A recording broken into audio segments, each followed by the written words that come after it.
കോൺഗ്രസിന് ഭയങ്കര പ്രശ്നമാണ് സാർ. ഞങ്ങൾ ഗവൺമെന്റായിട്ട് പോവാണ്. അർഹതപ്പെട്ട ഇഷ്ടംപോലെ ആളുകൾ ഇതിനകത്തുണ്ട്. എന്നേക്കാൾ അർഹതയുള്ള ആളുകളുണ്ട്. ഞാനായെന്ന് മാത്രമുള്ളൂ. അതൊക്കെ ഉണ്ടാവും. ജനാധിപത്യ പാർട്ടികളിൽ അതൊക്കെ ഉണ്ടാവും. അതെന്താണോ താനൊരു അർത്ഥം വെച്ച് സംസാരിക്കണേ?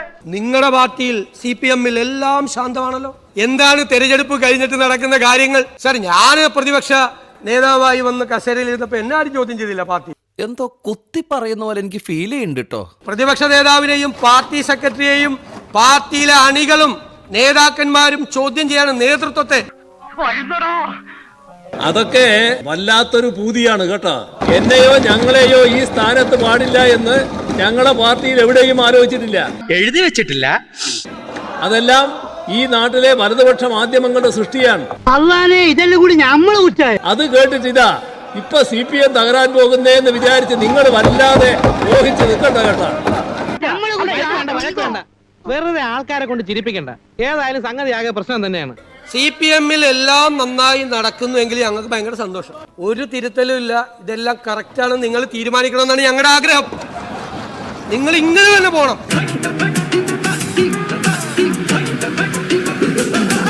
അല്ല, CPM-ൽ എന്തെങ്കിലും പ്രശ്നങ്ങൾ ഉണ്ടായതായിട്ട് CPM പാർട്ടിയോ അതിന്റെ സമുന്നത നേതാക്കന്മാരാരെങ്കിലും സഖാവ് പിണറായി വിജയനോ പറഞ്ഞിട്ടില്ല.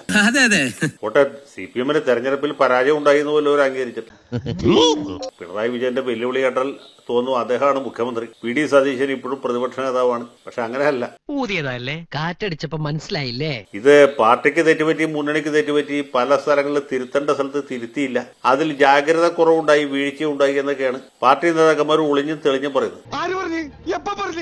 ഞാൻ പറഞ്ഞിട്ടില്ല. പക്ഷെ ഇവരിൽ പലരും അവര് പത്രപ്രസ്താവനകളിലും അതുപോലെ അഭിമുഖ സംഭാഷണങ്ങളിലും മാധ്യമപ്രവർത്തകരോട് സംസാരിക്കുമ്പോഴും ഒക്കെ പറയുന്നത് മുന്നണിക്ക് ചില വീഴ്ചകൾ സംഭവിച്ചു, തിരുത്തേണ്ട സമയത്ത് തിരുത്തലുണ്ടായില്ല. വ്യക്തിപൂജ വളരെ വ്യാപകമായിരുന്നു. ഇത് എന്നെ ഉദ്ദേശാണ്, എന്നെ തന്നെ ഉദ്ദേശാണ്, എന്നെ മാത്രം ഉദ്ദേശാണ്. ഒരു നേതാവിന്റെ മാത്രം പടം വെച്ച് ഈ തെരഞ്ഞെടുപ്പിന് മുമ്പ് ഹോർഡിംഗ് അടിച്ചതും LDF അല്ലാതെ മറ്റാര് എന്നൊരു ചോദ്യം ചോദിച്ചതും അത്ര പന്തിയായില്ല. ആ ചോദ്യം ജനങ്ങൾ തെറ്റായ രീതിയിൽ എടുത്തു. അതുകൊണ്ട് ജനങ്ങളുടെ ഇടയിൽ ഒരു വിപ്രതിപത്തി ഉണ്ടായി എന്നാണ്. അങ്ങനെ വരാൻ വഴിയില്ലല്ലോ. പക്ഷെ അങ്ങനെ വന്നല്ലോ.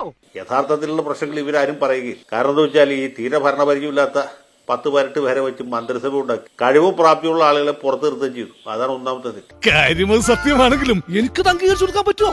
പിന്നെ ഈ വന്ന ആളുകൾ തന്നെ നിലാവത്ത് കോഴി അഴിച്ചു വിട്ട പോലെ 5 കൊല്ലവും മന്ത്രിമാരായിട്ട് തുടർന്നു. ഞാനിപ്പോ അവരുടെ ആരുടെ പേരെടുത്ത് പറഞ്ഞ് ആ പാവങ്ങളെ വേദനിപ്പിക്കാൻ ഉദ്ദേശിക്കുന്നില്ല. മിക്കവർക്കും തന്നെ ഇപ്പൊ നിയമസഭയിൽ കയറണമെങ്കിൽ പാസ് എടുക്കേണ്ട അവസ്ഥ. എന്റെ പൊന്നുനായിട്ട് അറിയിക്കണം. നവകേരള സദസ്സ് നടത്തി 20 മന്ത്രിമാർ ഒരു ബസ് ചാർട്ടർ ചെയ്ത് 140 മണ്ഡലങ്ങളിലും പര്യടനം നടത്തി നമ്മളെപ്പോലുള്ള ആളുകളുടെയൊക്കെ ആ ജീവിത ദുഃഖങ്ങളും പ്രശ്നങ്ങളും പ്രാരബ്ധങ്ങളൊക്കെ കണ്ടുപഠിക്കാനായിട്ട്. അവർ കണ്ടു പഠിച്ചു, കാര്യങ്ങളൊക്കെ അവർക്ക് മനസ്സിലായി. പക്ഷെ നമുക്ക് അതുകൊണ്ട് പ്രത്യേകിച്ച് ഒരു ഗുണമുണ്ടായി. അങ്ങനെ പറയരുത്. അതിനു പുറമെയാണ് തിരുവനന്തപുരത്ത് നടന്ന ആശാസമരം. ആശാസമരത്തോടുള്ള സർക്കാരിന്റെ നിലപാട് ആശാസ്യമായിരുന്നില്ല എന്ന് നമ്മുടെ സഖാവ് ബിനോയ് വിശ്വ ഇപ്പൊ പറയുന്നു. പക്ഷെ ആ സമയത്ത് അദ്ദേഹത്തിന് അത് തോന്നി. എന്ത് ചെയ്യാനാടാ, ഞാൻ ഇങ്ങനൊരു ദുരന്തനായി പോയി. മാത്രമല്ല, ഇത്തവണ ഈ നിയമസഭയിൽ എഴുന്നേറ്റ് മറുപടി പറയാൻ ആരുമില്ല. ഇത് ചോദിച്ച ഒരു ചോദ്യം വളരെ പ്രസക്തമാണ്. പിണറായി വിജയൻ നിയമസഭയിൽ ചോദ്യം ചെയ്യപ്പെടാനാകാത്ത പ്രതിപക്ഷ നേതാവായി മാറി. വിവരമില്ലാത്തവനാണെങ്കിലും സത്യം പറയൂ. പ്രതിപക്ഷത്ത് ഇദ്ദേഹത്തോളം തന്റെ അടുള്ള വേറൊരു നേതാവില്ല. അദ്ദേഹം മാറിയാൽ ആ സ്ഥാനത്ത് ശൂന്യതയായിരിക്കും. കാരണം ബാക്കി പ്രധാനപ്പെട്ട ആളുകൾക്ക് തോറ്റുപോയി. പിന്നെ നാണക്കെടുത്തി അവരെയൊക്കെ ജനങ്ങൾ തോൽപ്പിച്ച് വീട്ടിലിരുത്തിയിരിക്കും. ഇപ്പൊ കഴിഞ്ഞ നിയമസഭയിൽ വളരെ ഘോരമായിട്ട് പ്രസംഗിച്ചിരുന്ന ആളുകളൊക്കെ അവിടെ P. രാജീവ് ഉണ്ടായിരുന്നുള്ളൂ. താത്വികനായിരുന്നു, പ്രത്യയശാസ്ത്ര വിശാരദനായിരുന്നു. അദ്ദേഹത്തിന് വിശാരദത്തിന് ഇപ്പോഴും കുറവൊന്നുമില്ല. പക്ഷെ നിയമസഭയിൽ കയറാൻ പറ്റിയില്ല, തോറ്റുപോയി. കൂടുതൽ എന്നെ നാറ്റിക്കരുത്. പിന്നെ കാണാം. MP. രാജേഷ് വേറൊരു ചിന്തകനായിരുന്നു. ഇപ്പൊ അദ്ദേഹത്തെ കാണാൻ. അപ്പൊ ഇങ്ങനെയൊക്കെയുള്ള ആളുകളെല്ലാവരും തോറ്റ് തട്ടുംപുറത്ത് കയറി. ശൈലജ ടീച്ചർ അവിടെ, വീണ ജോർജ് അവിടെ, CPIയുടെ പ്രസാദും രാജനും മാത്രമാണ് കട്ടിച്ച് രക്ഷപ്പെട്ടത്. ബാക്കി എല്ലാവരും തോറ്റുപോയി. അപ്പൊ ഇങ്ങനെ ഒരു വലിയ വിപര്യം ഇപ്പൊ പ്രതിപക്ഷത്ത് ഉണ്ടായിട്ടുണ്ട്. അപ്പൊ പിണറായി വിജയൻ ചോദ്യം ചെയ്യപ്പെടാനാകാത്ത പ്രതിപക്ഷ നേതാവായി മാറിയത് മറ്റേ വാഗ്ദാടിയുള്ള ആളുകളൊക്കെ തോറ്റുപോയതുകൊണ്ട്. ജനങ്ങൾ സമ്പൂർണ്ണ സാക്ഷരത നേടിയതാണ് നമുക്കടിയായത്. സാക്ഷരത നേടിയപ്പോ ജനങ്ങൾക്ക് വിവരം വന്നല്ലോ. അതുകൊണ്ടാണോ ഇത്തവണ അവർ നമുക്ക് വോട്ട് ചെയ്യാത്തത് എന്നാണ് എന്റെ സംശയം. അപ്പൊ അദ്ദേഹത്തിന് പ്രായാധിക്യമുണ്ട്, അനാരോഗ്യമുണ്ട്, 100,000 പ്രശ്നങ്ങളുണ്ട്. എന്നാൽ പോലും ഈ പടം നയിക്കാൻ മറ്റാരും ഇല്ലാത്തതുകൊണ്ട് അനാരോഗ്യവും പ്രായാധിക്യവും അതിൽ നിന്നുണ്ടാകുന്ന മറ്റ് പ്രശ്നങ്ങളൊക്കെ മാറ്റിവെച്ച് പുള്ളി നിയമസഭയിൽ വന്നിരിക്കുക. അങ്ങനെ ഏതാണ്ട് ശരശൈലിയിൽ കിടക്കുന്ന ഭീഷ്മാചാര്യന്റെ അവസ്ഥയിലാണ് ഇപ്പൊ പിണറായി സഖാവ്. എന്നെ കൊല്ലാതിരിക്കാൻ പറ്റുമോ? നമുക്ക് അദ്ദേഹത്തോട് സഹതാപമാണ് വേണ്ടതെന്നാണ് എന്റെ അഭിപ്രായം. കാരണം ഇത്രയും കാലം പടതായി ഒരു പരുവത്തിലായി 10 കൊല്ലം കേരള മുഖ്യമന്ത്രിയായിട്ടിരുന്ന് ഭരിച്ചു ഏക ഛത്രാധിപതിയായിട്ടിരുന്ന ആളാണ് ഇല്ലേ. 30-40 വാഹനങ്ങളുടെ അകമ്പടിയോടുകൂടി സഞ്ചരിച്ചിരുന്ന ആളിപ്പോ ഒരു അകമ്പടിയില്ല. ഇതിനെപ്പറ്റി നീ ഒരു അക്ഷരം മിണ്ടരുത്, എനിക്കത് ഇഷ്ടമല്ല. ഒരകമ്പടിയില്ല. ഇപ്പൊ പാറ്റന്റ് ആകം വേണ്ട, ഫയർ എഞ്ചിനും വേണ്ട, അതുപോലെ ആംബുലൻസും വേണ്ട. ഇതൊന്നുമില്ലാതെ അദ്ദേഹത്തിന് സുഖമായിട്ട് നടക്കാം. ആരും ഒന്നും ചെയ്യില്ല. ആ തേണ്ടി തൊലി ഇരിക്കുകയാണ് ഉത്തമ, സഹിക്കല്ലാതെ എന്ത് ചെയ്യാ. ശ്രീ ജയശങ്കർ സൂക്ഷിക്കണം. ഒപ്പമുണ്ടായിരുന്ന അദ്ദേഹത്തിന്റെ വാഹന വ്യൂഹത്തിലുണ്ടായിരുന്ന വാഹനങ്ങളുടെ എണ്ണം തെറ്റിപ്പറഞ്ഞതിന് ഒരാൾക്കെതിരെ ഇപ്പോൾ പരാതി കൊടുത്തിട്ടുണ്ട് പിണറായി വിജയൻ. അതെന്തിനാടാ പന്നിപ്പ പറഞ്ഞതല്ല. അത്രയല്ലേ ഉള്ളൂ. ഈ രമേശ് ചെന്നിത്തലയ്ക്ക് അദ്ദേഹം ഇപ്പോഴല്ലേ പരാതി കൊടുത്തു. എനിക്കെതിരെ അദ്ദേഹം എത്രയോ കൊല്ലം മുമ്പ് 50 ലക്ഷം രൂപ ചോദിച്ച് വക്കീൽ നോട്ടീസ് അയച്ചാൽ എന്നിട്ട് അപ്പൊ ഇതൊന്നും കേട്ടാലും ജയശങ്കർ പേടിക്കില്ല. പിന്നെ ഭീഷണിയുടെ സ്വരം അതെന്നോട് വേണ്ട. ചെന്നിത്തല ചിലപ്പോൾ പേടിക്കുമായിരിക്കും. എനിക്കാരും പേടിക്കേണ്ട ആവശ്യം. വാഹന വ്യൂഹത്തിൽ ഇപ്പൊ 39 ഉണ്ടായിരുന്നുള്ളൂ, 40 ഇല്ലായിരുന്നു പറഞ്ഞാൽ അതിന്റെ ഉത്തരവാദിത്തം ഞാൻ പറഞ്ഞോളാം, പറയേണ്ട സ്ഥലത്ത് പറഞ്ഞു. അപ്പൊ ഇതൊക്കെ കേട്ട് പേടിക്കുന്നവര് പേടിക്കും. ഈ പെപ്പിടി വിദ്യൊന്നും എന്റെ അടുത്ത് വേണ്ട. എന്ത് പറ്റി ആൾക്ക് പഴയ പോലെ പേടില്ലാണ്ടായോ? പറഞ്ഞ മനസ്സിലായില്ലേ? കേരള ചരിത്രത്തിൽ ഏതെങ്കിലും ഒരു മുഖ്യമന്ത്രി ആംബുലൻസിന്റെയും ഫയർ എഞ്ചിന്റെയും ആകമ്പടിയോട് യാത്ര ചെയ്യുന്ന വീര് കണ്ടിട്ടുണ്ടോ? ഞാൻ കണ്ടിട്ടില്ല. പറ്റിപ്പോയി, ഒരു തെറ്റ് പറ്റിപ്പോയി.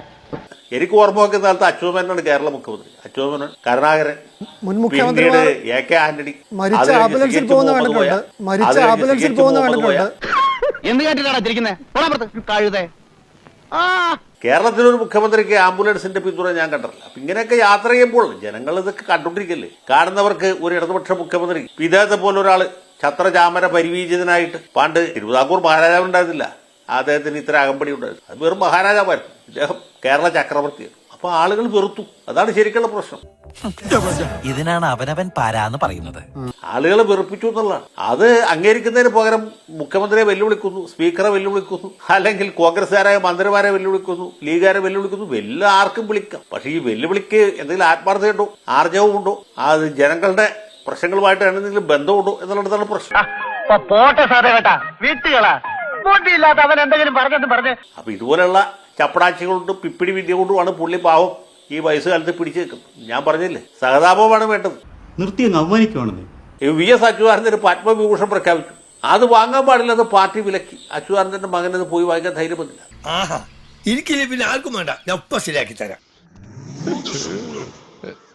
അപ്പൊ ഇങ്ങനെയൊക്കെയുള്ള കാര്യങ്ങൾ വൈകാരികമായിട്ടാണ് ജനങ്ങൾ സ്വീകരിക്കുക. അത് വാങ്ങിക്കുന്നതിന് പാർട്ടി തടസ്സപ്പെടുത്തിയെന്നല്ലേ സാധാരണക്കാരായ പാർട്ടിക്കാർ വിചാരിക്കുള്ളൂ. സാധാരണക്കാരങ്ങനെ വിചാരിക്കും. വേണ്ടാട്ടോ, നീ ചായ അടിച്ചാ മതി, നീ എന്നെ അടിക്കാൻ നിൽക്കണ്ട. ഓക്കെ, താത്വികന്മാർക്ക് പല രീതിയിലും അത് വ്യാഖ്യാനിക്കാൻ വിശദീകരിക്കാം. പക്ഷെ ജനങ്ങൾ വിചാരിക്കുന്നത് അച്യുതാനന്ദൻ മരിച്ചതിന് ശേഷവും ഇയാൾ പക വീട്ടുകയാണ്. ജീവിച്ചിരുന്ന കാലത്ത് പരമാവധി ദ്രോഹിച്ചു, മരിച്ചതിന് ശേഷവും പക വീട്ടുകയാണെന്നാണ് തോന്നുക.